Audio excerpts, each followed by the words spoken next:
esteja conosco hoje, abrindo os nossos corações para que nós possamos receber esses ensinamentos, esse estudo, na verdade, né? Não é um ensinamento de Jesus, e aplicá-lo o máximo possível na nossa vida. Para falar sobre tempo de renovação, é muito oportuno a gente citar o livro de Eclesiastes, no capítulo 3, que ele fala que para tudo tem uma ocasião e um tempo para cada propósito debaixo do céu. Que tem tempo de nascer, tem tempo de morrer, tem tempo de plantar, tempo de arrancar o que se plantou, tempo de matar, de curar, de derrubar, de construir, tempo de chorar, tempo de rir, tempo de prantear e tempo de dançar. Tem tempo de espalhar pedras e tempo de ajuntá-las. Tem tempo de abraçar e de se conter, de procurar, desistir, tempo de guardar, tempo de lançar fora, tempo de rasgar e tempo de costurar, tempo de calar, de falar, de amar, de odiar, de lutar e tempo de viver em paz. Cada um de nós aqui está no seu tempo. Qual é o seu? Esse capítulo do Eclesiastes, esses itens, eles falam de tudo o que acontece na nossa vida. E nós temos vivido tempos bem diferentes na atualidade, né? Hoje, como nunca, a gente conversa sobre crise política, educacional, saúde afetiva, outros jovens, adultos, discutem, alguns participam de movimentos sociais, só que na maioria das vezes a gente discute essas crises, mas a gente acaba não se perguntando o que ela nos ensina. E isso é uma reflexão que é muito necessária para a gente compreender o seu alcance. Quantas coisas diferentes a gente fez em 2020 que a gente nem imaginava um tempo atrás, né? Quantas mudanças de pensamento, de estilo, de comportamento.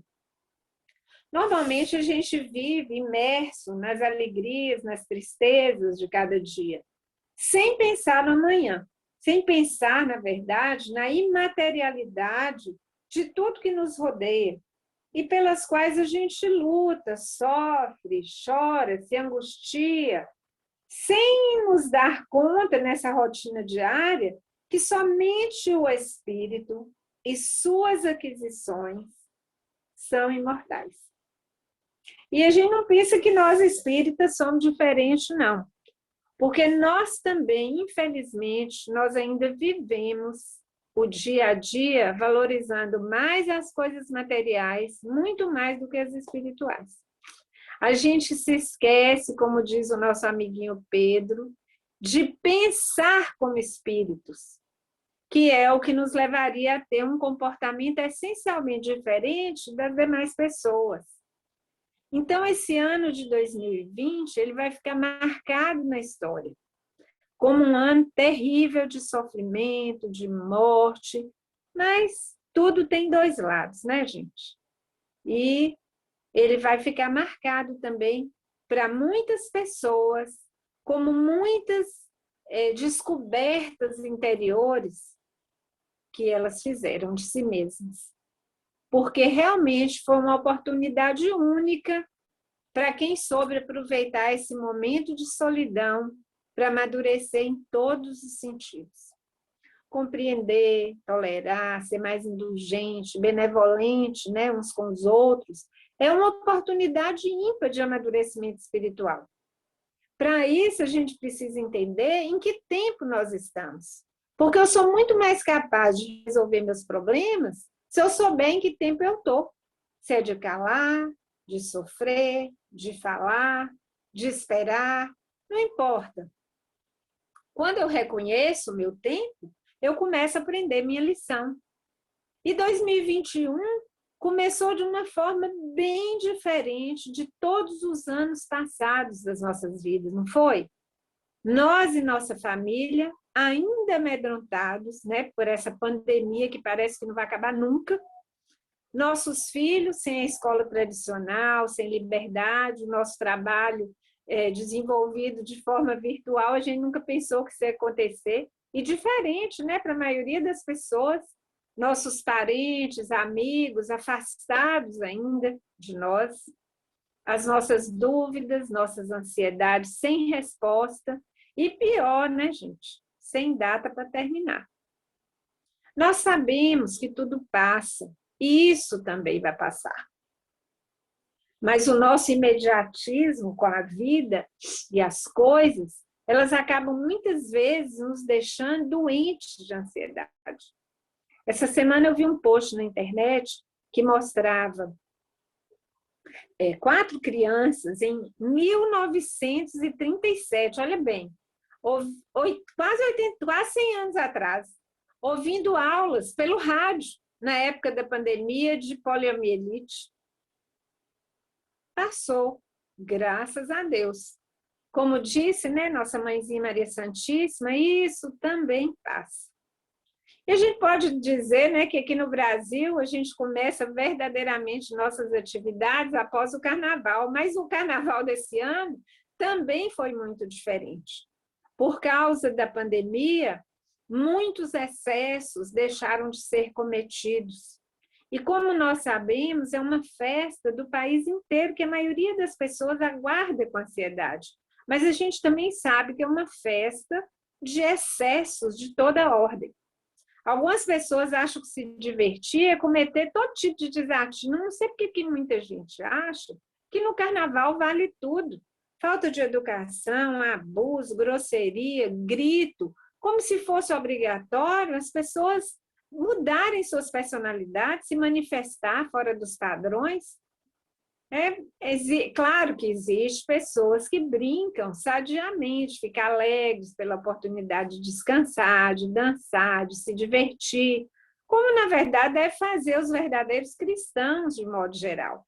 Mas normalmente o que se vê são manifestações negativas da personalidade que durante o carnaval afloram e mostra o nosso lado inconsequente, irresponsável, e na situação atual, né, que a gente está vivendo, até perverso, seja por influência do meio, das companhias, da bebida, não importa. Ainda mais agora, nessa ocasião que a gente vive uma pandemia, uma obrigação moral pensar no outro. Todo mundo está vendo a situação de saúde no país, um caos. Mas como tudo tem seu tempo, né, tudo passa.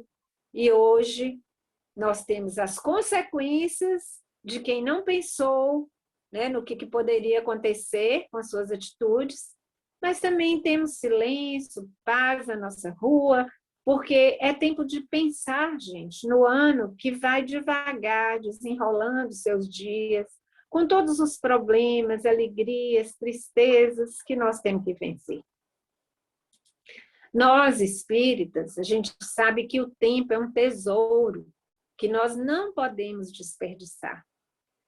E a gente precisa estar caminhando com cautela, cultivando reflexões, resgatando esse nosso tempo do acomodamento, da indiferença, do comprometimento com os enganos do mundo, para o verdadeiro aproveitamento das nossas oportunidades de edificação interior. Principalmente agora é tempo de renovação. É a oportunidade que os nossos espíritos estão tendo de refletir se é com pessoas como nós, que habitam o planeta, que nós queremos conviver. O lar é um pequeno mundo, não é mesmo? O tempo de renovação não é para mudar os outros, mas a nós mesmos. Como eu sou? É fácil conviver comigo? Eu sou manso, sou agressivo, sou ignorante, sou compreensivo, sou egoísta, sou orgulhoso, ou eu penso naqueles que estão ao meu redor? Quem sou eu, afinal? Que esforços que eu tenho feito para ser alguém que valoriza não a própria vida, mas a de todos que estão ao meu lado. O apóstolo Paulo, um ardoroso devoto de Jesus, né? Ele exemplificou esse esforço muito bem, vivendo com empenho tão grande a sua renovação íntima, de tal forma ele conseguiu se identificar com o Evangelho, que nos últimos dias da sua vida, ele proclamava que não era ele quem vivia, mas era o Cristo que vivia nele. Só que antes dele chegar nesse estágio de evolução, Paulo, como nós todos, né, perdeu tempo.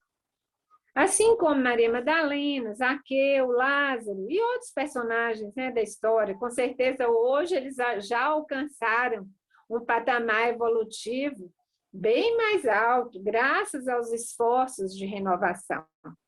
Porque Jesus, durante a sua vida, em que ele conviveu com todos eles, ele impulsionou a todo mundo para desenvolver dentro de si o auto-amor e a superação. Pessoas simples, igual nós mesmos, que se transformaram em símbolos de vitória pessoal, que se libertaram da ilusão da matéria. E isso nos mostra que é um caminho possível para todos nós, para despertar as potências da nossa alma.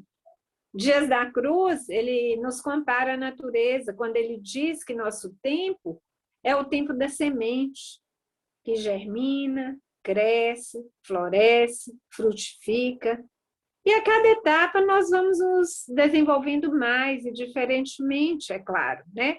E assim como não é justo cobrar do broto que se comporte como a flor, também não é justo permitir que o fruto se comporte como o broto.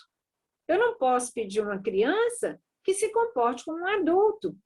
Nem posso exigir, nem posso permitir, desculpe, que um adolescente se comporte como um menino de 2 anos. Então, a cada um, é claro, de acordo com seu nível de oportunidade e de consciência. E isso aos poucos que vai acontecendo. Então, em cada passagem do Evangelho, a gente acaba encontrando referência do tempo que a gente perde em negação, inconsequência, irresponsabilidade, orgulho, desrespeito, comodismo, ilusão e etc. Lázaro, Maria Madalena, Paulo e tantos outros, assim como nós, tiveram suas fraquezas durante a vida, claro, mas graças a Jesus, eles conseguiram se encontrar e encontrar o caminho, né, para a felicidade que a gente chama de verdadeira. Então, quando a gente vai interpretar, né, a passagem no Evangelho sobre Lázaro, e a gente interpreta a morte ou o sono dele, a gente pode chegar a concluir que ele estava paralisado perante seus deveres, suas possibilidades de realização, né, em favor de si mesmo, dos outros, e ele perdeu tempo na incapacidade de modificar a própria vida. Quando Jesus fala, Lázaro, vem para fora, seu espírito imortal, ele acaba dando os passos na direção da luz. Ele busca a consciência, a solução dos seus conflitos. E todo homem, meus irmãos, é Lázaro. Nós somos discípulos requisitados para sair do nosso egoísmo, das nossas necessidades pessoais, para a interação social. A gente tem que receber e doar. A gente vai dando os passos, ainda que limitados, a caminho da liberdade, da autonomia, do amor, né? Zaqueu, o publicano, o cobrador de impostos, ele perdeu muito tempo. Ele perdeu tempo, sabe em quê? Na ilusão da necessidade da posse e do poder. Ele era rico, gente, mas ele era perturbado pela multidão de afrontas que ele fez ao seu semelhante. Ele tinha posses, mas ele não tinha paz. E Jesus, que conhece essa nossa imaturidade, ele fez despertar no íntimo dele as potências de amor, que transformaram Zaqueu depois de 1.900 anos de luta, de aprendizado, no nosso amado e desprendido Bezerra de Menezes, que em todo o tempo que ele viveu, ele procurava dar provas da sua mudança interior, através dos testemunhos amorosos, né, que ele deu ao próximo. A gente conhece a vida de Bezerra, sabe como foi. E Pedro? Fala aí, Pedro, você perdeu tempo de quê? Ah, mas é Pedro o apóstolo. Ele perdeu tempo quando ele não acreditou em si mesmo. Ele caminha sobre as águas do mar, que simboliza, acaba, né, é uma simbologia, que é a vida com seus conflitos, desafios, provas, expiações, né, com os olhos fitos em Jesus. Mas Jesus era o esteio e a confiança de Pedro. Quando ele perdeu esse contato, o que aconteceu? Ele tremeu, teve medo, afundou nos seus problemas. E o medo, na gente, é uma emoção natural. No entanto, a experiência da fé, ela se concretiza, ela acontece na entrega à divina sabedoria. Quando nós nos entregamos, quando nós entregamos a condução da nossa vida diária a Deus. A fé é a certeza de que a amorosidade do Pai, ele vai nos conduzir ao bem. E a entrega a esse amor, ela vai nos levar a compreender, a conhecer o melhor de nós mesmos. E quando ele nos vê mergulhados em conflitos, dores, desesperança, ele nos soergue, igual a mão de Cristo fez com Pedro, reerguendo Pedro para realizações superiores. Jesus confiava tanto nele, mesmo quando Pedro lutava com as suas sombras para encontrar a sua luz, negando por 3 vezes a sua presença, Jesus estava ali, ó, do lado, firme, afirmando que ele era a pedra sobre a qual a sua igreja se assentaria. Então, gente, é preciso nós acolhermos a sombra e a luz que existe em nós, sem nos deixar dominar pela negação. A gente precisa ser humilde, compreender isso, se reconhecer em todos os aspectos, sejam bons ou maus, mas acreditando na capacidade íntima de se superar e evoluir. Paulo de Tarso, ele perdeu tempo quando ele acreditou que o conhecimento era sabedoria, sem permitir que a sensibilidade, a alteridade, a inclusão, né, fizessem parte da sua vida. Aquelas pessoas que acham que têm sempre razão. Elas sabem mais do que os outros, professor de Deus. Mas ele precisou ficar cego com a luz da verdade, para ele reavaliar suas condutas, suas escolhas. E o nosso espírito, ele não se renova da noite para o dia. Entre o rastejar da lagarta e o voo das borboletas, há uma experiência do casulo, onde nós procuramos a nós mesmos. Paulo, ele ficou sozinho 3 anos no deserto. De quando ele viu Jesus até a sua primeira pregação, na igreja de Antioquia, se eu não me engano, se passaram 7 anos. Então, as coisas não acontecem do dia para a noite, a gente sabe disso. Então, entre o homem velho, cheio de orgulho, de preconceito, de ilusão, e as vivências luminosas, né, do homem novo, tem um período do reencontro conosco. A gente enjoa do mal, tem vontade de mudar, de aprender, de renovar nossos pensamentos, sente a insegurança de um novo caminho, experimenta a experiência no bem, né? A gente tem uma fase de adaptação ao novo estilo de vida. Muita gente critica, condena, julga, que é baseado no amor e no autoconhecimento. Então, nós precisamos, quando nós chegamos a esse ponto de saber que a gente quer mudar, que a gente quer ser uma pessoa diferente, a gente tem que dar o nosso testemunho. Viver no mundo sem ser do mundo. Agir na matéria sem se iludir com ela. Conviver com os homens sem seguir seus impulsos primitivos.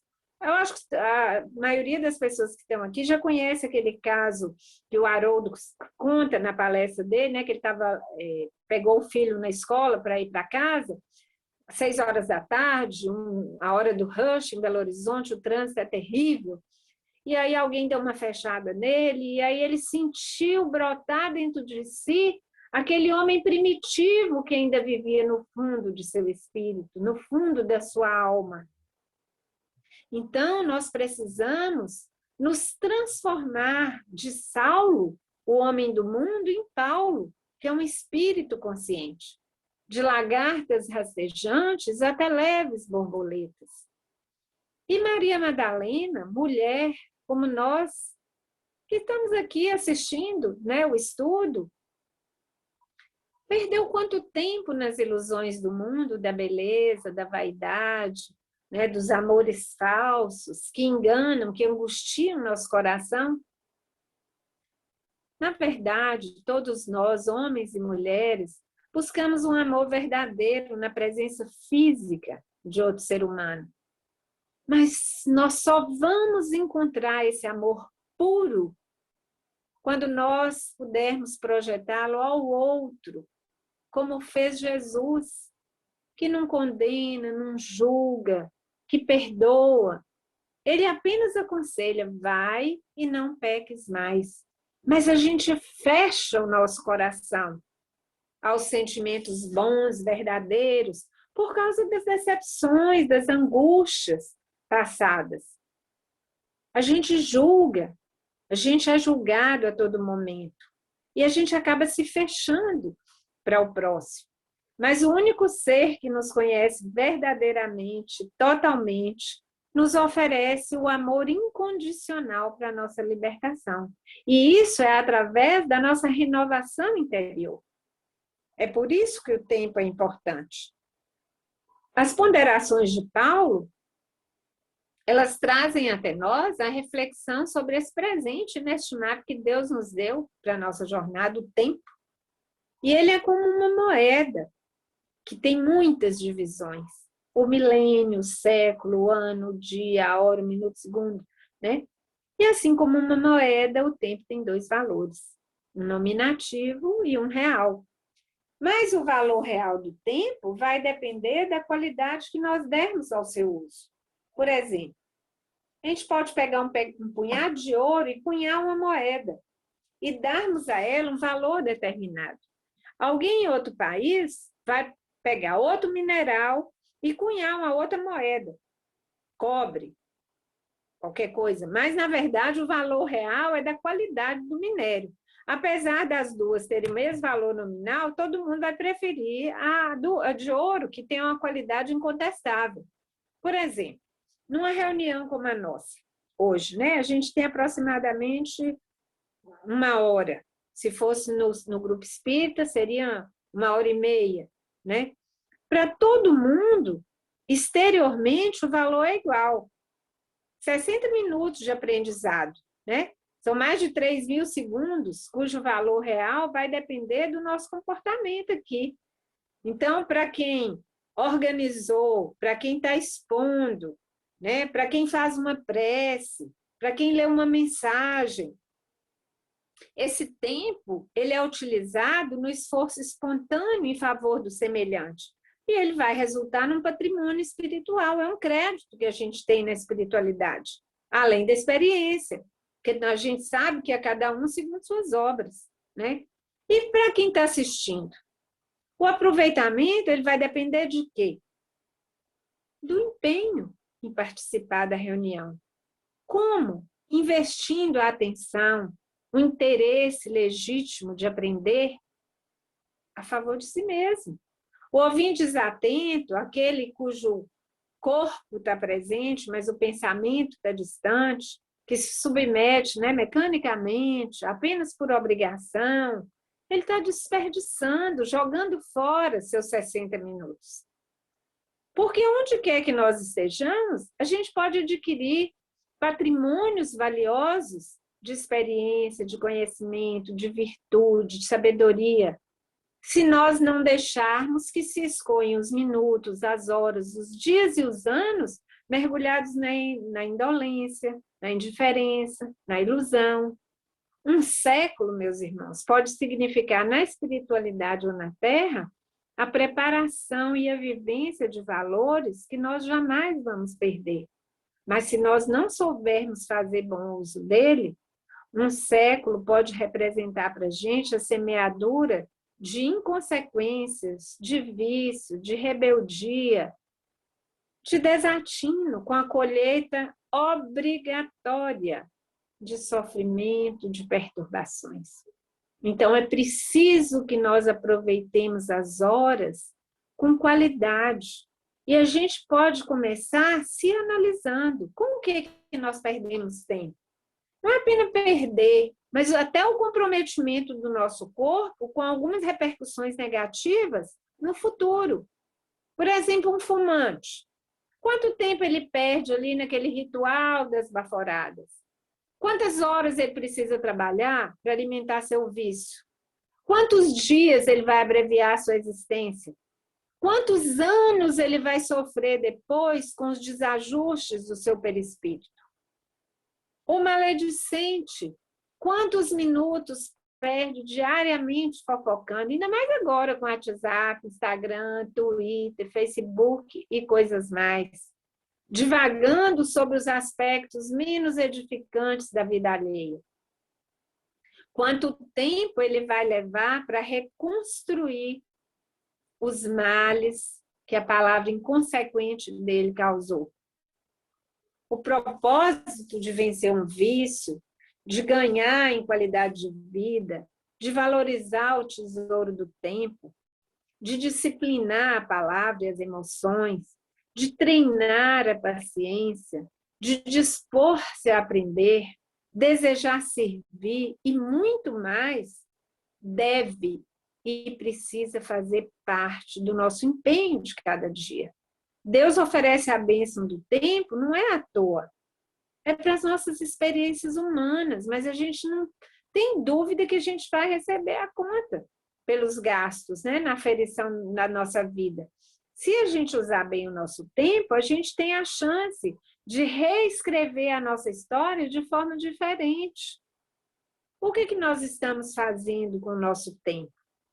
Olha, enquanto eu estava escrevendo esse estudo, eu fiquei pensando em alguns personagens da história, né, que nos serviram de exemplo, como Chico, Irmã Dulce, Madre Teresa e outros tantos, né?